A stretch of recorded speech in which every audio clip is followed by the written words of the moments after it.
Hey everybody, I'm Mac. And I'm Camila, and today we're reviewing the 2017 remake of Beauty and the Beast. Coming up next.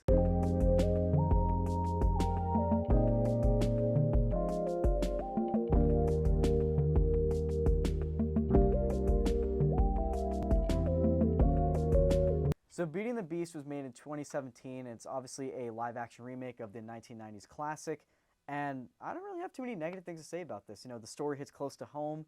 I was Cogsworth in my 5th grade play, so, I was really eager to see this when it came out. I agree. It also hit very close to home. When I was 4, I dressed up as Belle for Halloween. That's Like full awesome. costume, so I definitely embodied her through this movie, I guess you can say. I think it was great. I didn't really understand the negative feedback it was getting. It's definitely one of the better remakes that Disney has done, I in my agree. opinion.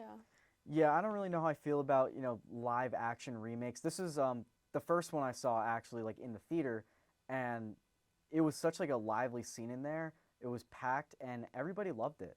Um, I think one of the things that people think about when they think about this negatively is that there's a lot of differences between this and the original movie. For example, this one is darker. It's a lot more of an adaptation of the Broadway musical of it, and I think it's just the reluctance to see the difference, if that makes Yeah, sense. I agree. A lot of people when they think of Disney remakes, they want everything to stay true to the classic. But I think it's always nice introducing new elements, Yeah. like new music, like a darker theme. I didn't realize how dark it was until watching it now that I was older. Yeah, me And then too. even adding even darker themes to it was crazy. But I think they did it. I think they did it very well. Um, yeah, I think also just more magic. I think is really cool. Yeah, they lean a lot into the like the production design and the special effects in this one, which is really cool. Um, I feel like I was kind of hesitant about what the CGI might look like in this, and it's never going to be perfect, obviously, but I didn't think they did a bad job with this. I think the only thing I was worried about the CGI was the scene where the beast turns back into human form. I was scared it was gonna look really wonky, but I think they did it really well. I don't exactly remember how they did it, but I think they did it perfectly. Yeah, The transformation was just so seamless. yeah, I agree. Um, and as for the performances, I mean, you have a star like Emma Watson in this. It's obviously going to be a huge blockbuster movie. She turned down La La Land to make this movie. Yeah, she did. I remember hearing that, which I mean La La Land on its own is a big movie too, but I never would have expected her to drop such a big movie role for something like this. Yeah, but I'm happy that she did this one. I feel like no offense to her, but I feel like I wouldn't have been able to see her in that role kind of compared to this one. And I feel like she's just such a childhood icon to so many people that were seeing this because she was Hermione. So it was kind of cool to see her like in a Disney princess role. Definitely. I think that scene where she's coming down into the ballroom, the iconic big yellow dress. I think that's Yeah. really that hit it for me. She's Belle. Yes. And obviously, I love Ewan McGregor as Lumiere. The Be Our Guest song in this is just really awesome. They lean into the special effects so much, and it almost just made me want to get out of my seat when I was seeing this and just dance around to it. Yeah. One of my favorite characters is Gaston, played by Luke Evans. Mm-hmm. I remember talking to my brother how Luke Evans doesn't typically play the villain in movies, but he's the villain in this one. But I think the way that he portrayed Gaston, very manly, yeah, just very manly, just very he wants to be the alpha male. Yeah. Portrayed that perfectly. Yeah. I agree, and he has his sidekick LeFou, played by Josh Gad, and he does such a great job. And another interesting tidbit about him is that I believe he's the first openly gay character in a Disney film, and I was really happy to see that representation on screen. Me too. Especially I identify as a queer Latina woman. I think it's very important seeing representation. I think even just a little goes a long way in my opinion. But I think that both they're such an iconic duo. I can't see anybody else replacing them in those roles. They Yeah. just did such a good job. They definitely balance each other out. And obviously, I got to single out Emma Thompson too. She plays Miss Potts, and obviously, this musical would not be the same without Tales Old as Time, Beauty and the Beast, and that song almost just makes me cry every time I hear it. Obviously that play was a big part of my childhood, and so it's just really cool to see her take on that role. Yeah, I agree. I remember watching this movie when I was much younger. So seeing it now, I kind of felt like I was reliving my childhood or healing my inner child in the movie theater. Yeah. Just seeing it, just just more live action. I think I love it. Yeah. So let's lean into some of the like kind of production elements of this. Obviously, we mentioned score. Alan Menken did a lot of the music. He is huge on Broadway. He did Little Mermaid. He did, I think, Aladdin too. I think so. So, what do you think about that?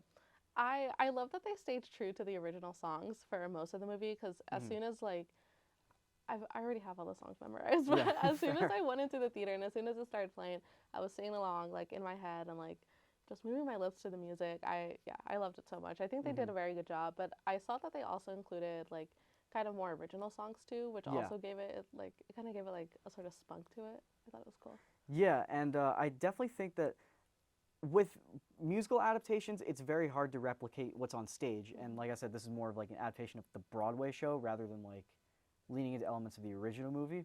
So I was pretty happy with what they came up with, and it's very hard to envision what that might look like in real time. So it was cool. Like, the music was really great. The choreography behind it was amazing too. Yeah, I think my most favorite scene was the Be Our Guest number, which I think the CGI in it was beautiful because it's all like inanimate objects, but just staying true to that song and like keeping like the same memento, like the same beats and everything, I thought that was really cool. I also want to single out the tavern scene when it's My What a Guy, Gaston. Yeah. I thought that sequence is really cool. And in the original movie, you have him doing all these ridiculous things like eating a bunch of eggs and stuff, but it just like seemed like they were able to make a bunch of guys in a bar having fun and just like. I agree. I think all the songs are really catchy. Like I feel like randomly like throughout like the day I'll just like be singing like Be Our Guest in my head, or like in the mornings I'll think of like the very like beginning song. Yeah, there goes the picker with his trail like always. Yeah, that's what I like. I don't know. I just think about that stuff because it's just so catchy. Like you can't really like forget about it. And the writing and directing team is really good. This is directed by Bill Condon, who wrote the screenplay for Chicago, which is debatably one of the best Broadway adaptations. So I was happy to see that. And I believe he wrote the screenplay with, I'm blanking on his name, but the guy who wrote Perks of Being a Wallflower. Yes. And you can kind of see that, I guess, like, with the coming of age element in this. Yeah, with Belle, like, I guess I would say coming of age, but her just kind of like finding like the strength in herself and like stuff like that, like challenging the villagers when they try to attack the beast and kind of really standing her ground. So would this be, you think, the best live action Disney remake? I would definitely put it up there. I honestly have not seen all of the live action remakes. Me neither. So okay. I would definitely put it up there. I just wouldn't. I have to see all of them in order to say whether or not it's the best. That's fair. I know Gabe was saying this earlier, but like I do think it's The Jungle Book. And I would put The Lion King like there. Pretty much anything directed by Jon Favreau. And I know he's doing a sequel to The Lion King pretty soon. And I know we're getting a Mulan live action remake. The Cinderella one was pretty good, actually. I agree. Yeah. I thought the Little Mermaid one was okay. Yeah. But I think they're all pretty good. But speaking of like Disney remakes, do you think they should keep going with them or do you think they should stop? I think it depends on what it is. Some of them I think are a little, driven by commercial, like what, like the monetary value from it. Like what sells. Yeah, because I know for Beauty and the Beast, like even right before the movie came out, there were like dolls, costumes. Yeah. Just stuff like that. Like obviously you're gonna have your product placement out there, and all these merchandise stuff, but it genuinely seemed like this was a movie that like the kids and their parents could go see and enjoy together. I agree. It was very much nostalgia factor because I know when I went to go see it, I was like my mom and my niece, and my mom had seen like the original Beauty and the Beast when she was younger, and this was this was my niece's first time watching it too. So it's very much that nostalgia factor and kind of like remembering what Disney used to be. All right, so out of 10, out of 10, what would you score it? Probably a 9. A 9? Yeah. Yeah, I mean, this is like an enjoyable movie. It knows its audience that it's catering to. I'm gonna give it an 8. Yeah. I enjoyed it. I did too. It was very good. I loved it. Yeah. And with that, we'll see you next time. Thanks for being our guest.